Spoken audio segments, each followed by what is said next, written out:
Hello guys, in this video I will show you how we can make a checklist on iPhone notes. Before starting, don't forget to like and subscribe. Let's do this. First, you should go to the notes, click on new notes, click first option on the below the screen. Now you can write your checklist.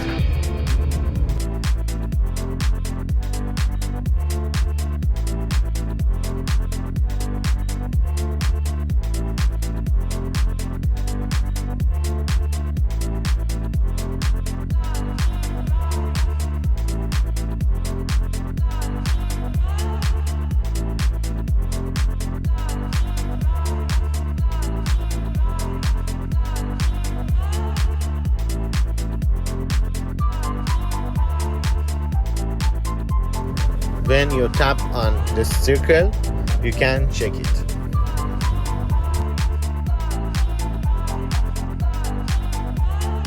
Thanks for watching this video. If it's useful, don't forget to like and subscribe to support me. Thank you.